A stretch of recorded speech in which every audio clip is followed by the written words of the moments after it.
মুন্সিগঞ্জে শ্রীনগরে প্রকাশ্যে আগ্নেয়াস্ত্র প্রশিক্ষণ ও নারী নির্যাতনের দৃশ্য সামাজিক যোগাযোগ মাধ্যমে দেখে উদ্বেগ ও আতঙ্কে রয়েছেন বাগড়া ইউনিয়নের বাসিন্দারা। সামাজিক যোগাযোগ মাধ্যমের সেই ছবিতে বলা হচ্ছে এটা রাসেল বাহিনীর প্রকাশ্য মহড়া। আর এলাকার লোকজনের দাবি আইনশৃঙ্খলা বাহিনী সন্ত্রাসীদের আটক করে এলাকায় শান্তি ফেরাক। আর পুলিশ বলছে সন্ত্রাসীদের ধরতে তারা অভিযান চালাচ্ছেন। জসিমউদ্দিন দেওয়ানের তথ্য ছবিতে প্রতিবেদন।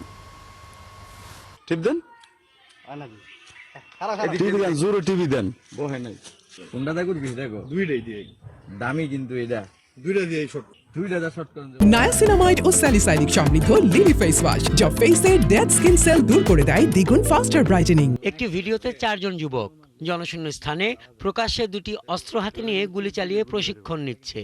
এ সময় তাদের কথোপকথনে শোনা যায়, লক খুলে দেন, টিপ দিলেই গুলি বের হবে। এই শহরে পেতি রং বাস, ছোট রং বাস, মাইজাবাই, হাইজাবাই, অষ্ট নষ্ট সব আপন ঠিকানা লাগবে।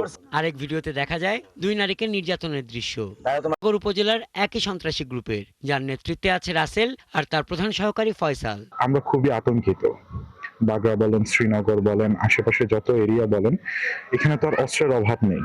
পুলিশের অবশ্যই তৎপরতা থাকলে এইসব নিয়ন্ত্রণ করা সম্ভব। এই যে রাসেলের গ্রুপগুলা, এগুলো আসলো কোথা থেকে?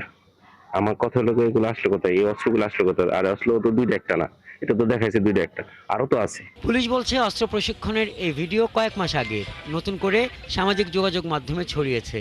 তবে সন্ত্রাসীদের গ্রেপ্তারে চেষ্টা অব্যাহত রয়েছে। এদের নামে ছিনতাই, চাঁদাবাজি, নারী সহ বিভিন্ন ধরনের মামলা থাকতে পারে।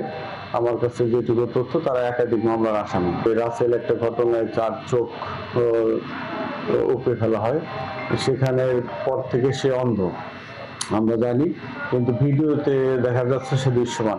এতে প্রতীয়মান হয় যে ঘটনাটা আজ থেকে প্রায় 5-6 মাস আগের ঘটনা। আমরা সংবাদ প্রাপ্তির সাথে সাথে আমরা ডিবি, আমরা নিজেরা র্যাব সবাই মিলে আমরা অভিযান পরিচালনা করছি। যত দ্রুত সম্ভব আমরা তাদের গ্রেপ্তার করে আইনের আওতায় নিয়ে যাবো ইনশাআল্লাহ। ভারপ্রাপ্ত কর্মকর্তা আরও জানান, এই প্রশিক্ষণের ভিডিও ধারণ করেছে রাসেল, অস্ত্রের সরবরাহকারী ফয়সাল, ফাঁকা গুলি করছে আহির ও কালো পাঞ্জাবি পরা অস্ত্রধারী অর্পণ। হাসান আহমেদ, ৭১।